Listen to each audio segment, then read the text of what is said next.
Moscow will change you. Not your habits, not your schedule. You. The way you think, the way you read people, the way you decide who deserves your time. And here's the thing, you won't notice it happening. You'll just wake up one day, 2 years in, and realize the person looking back at you in the mirror is someone you never planned to become. The question is, will you like them?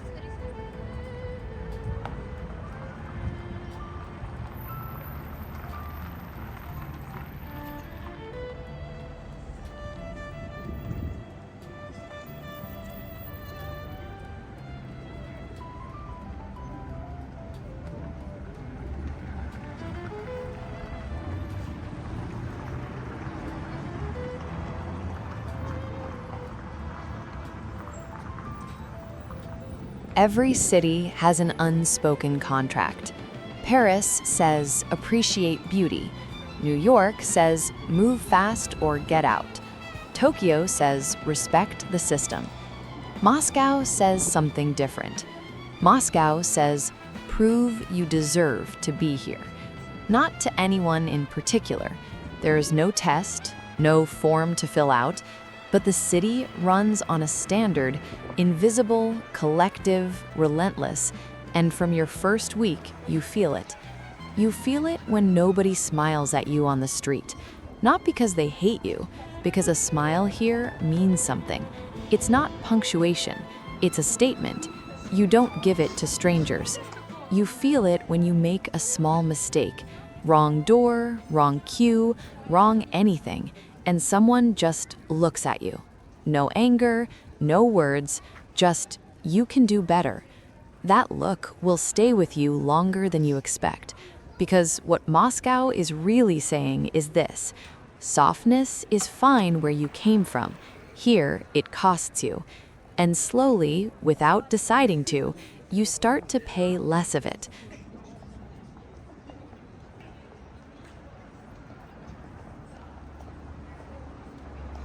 But before all of that, there's the first day. And the first day in Moscow is a specific kind of disorientation. The scale hits you before anything else. Not just the buildings, though the buildings are enormous. It's that everything was built to mean something. The metro stations look like palaces. The boulevards are wide enough to feel ceremonial. The city doesn't do small.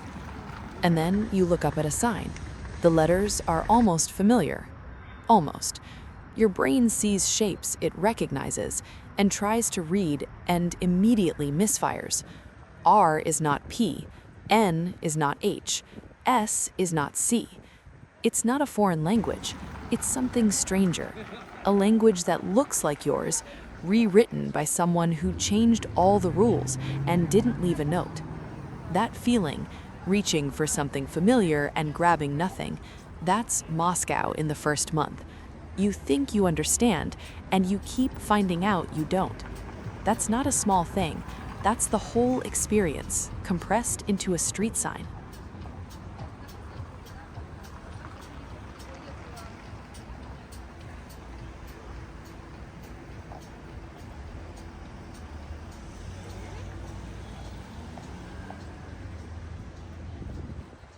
You adapt.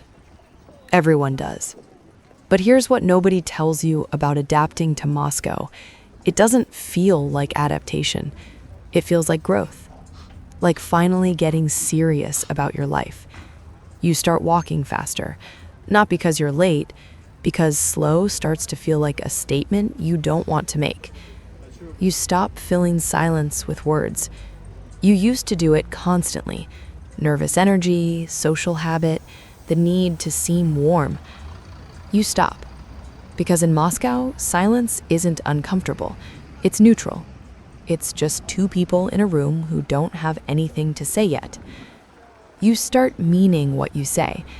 That one catches people off guard when they visit you back home.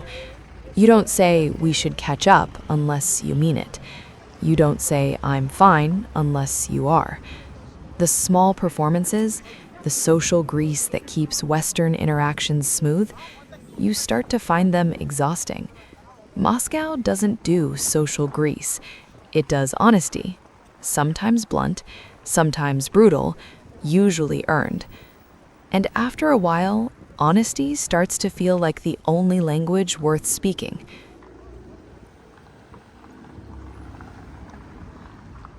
Here's where I have to be straight with you, because everything I just described sounds like an upgrade, and it is, partially, but there's a cost, and it shows up quietly. You notice it the first time you go home for the holidays. Someone at a party laughs loudly, carelessly, at something that isn't that funny, and you feel, not judgment exactly, but distance, like you're watching it from slightly outside. You notice you haven't started a conversation with a stranger in months, not because you dislike people, because your default assumption shifted. You used to walk into a room expecting openness. Now you expect nothing and let people prove themselves. You lost something. It doesn't have a clean name. Lightness, maybe. The willingness to be a little unguarded, a little silly, a little available to people who haven't earned it yet.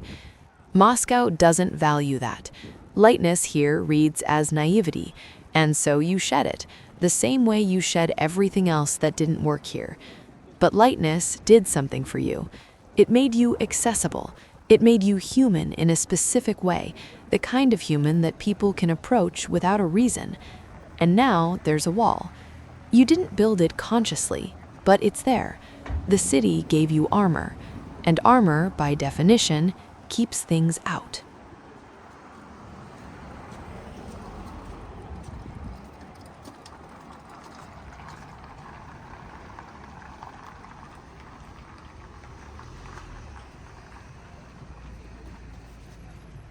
This is the part nobody talks about in the expat blogs. You become two people. There's the version of you that Moscow built, focused, direct, harder to rattle, slower to trust, faster to decide. That version feels good. That version feels like the person you were always trying to be. And then there's the version that existed before, the one who called friends just to talk, who laughed at dumb things without analyzing them, who assumed the world was basically okay until proven otherwise. You miss that person sometimes. Not all the time, but at 2 a.m, or on a slow Sunday, or when someone back home sends you a photo from a night you weren't there for. You feel the distance, not distance from Moscow, distance from who you used to be. And you start to understand something that nobody prepares you for. Cities don't just change your circumstances, they change the operating system underneath, the part that decides what matters, what's worth protecting, what kind of person you're trying to be. Moscow rewrites that, quietly, completely, without asking. This is where the city stops being a place you're living in and starts being something you're becoming. Go back to a Western city after 2 or 3 years here, just for a visit. Watch what happens. The first thing you notice is the softness, not weakness, softness. The way strangers smile at you in the street, the way the barista calls you hun, the way feedback arrives wrapped in 3 layers of reassurance before the actual point. It used to feel normal. Now it feels like something is being managed, like there's a layer between what people think and what they say. A filter that runs everything through, will this land well? Will this hurt someone? Will this cause friction? Moscow doesn't have that filter. Or if it does, it's set much, much lower. And once you've lived without the filter, living with it again feels not dishonest exactly, but slow. Like everyone's speaking in a dialect that adds extra words around the hard ones. You find yourself impatient with cushioning, with indirectness, with the idea that difficult things need to be made comfortable before anyone will look at them. And you realize, somewhere in that impatience, that Moscow did something to your tolerance for pretense. It removed it. Whether that's a gift or a loss depends entirely on what day you ask.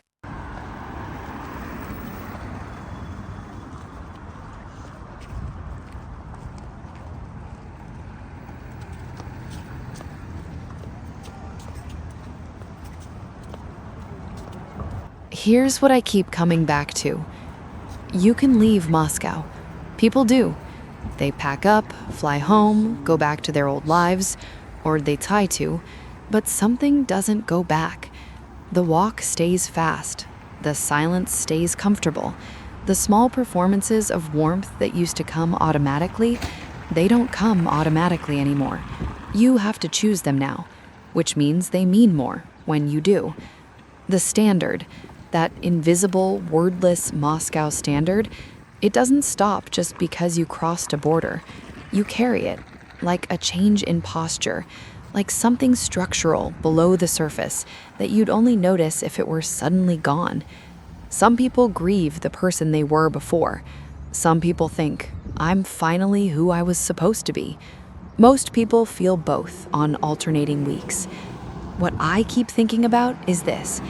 If a city can reach into who you are without asking, without warning, just through daily friction and weather, and the way strangers look at you on the metro, and quietly rearrange something fundamental, what does that say about identity? How much of who we are is actually us? How much is just the city we happened to end up in? And if you moved somewhere else tomorrow, somewhere completely different, who would you become there?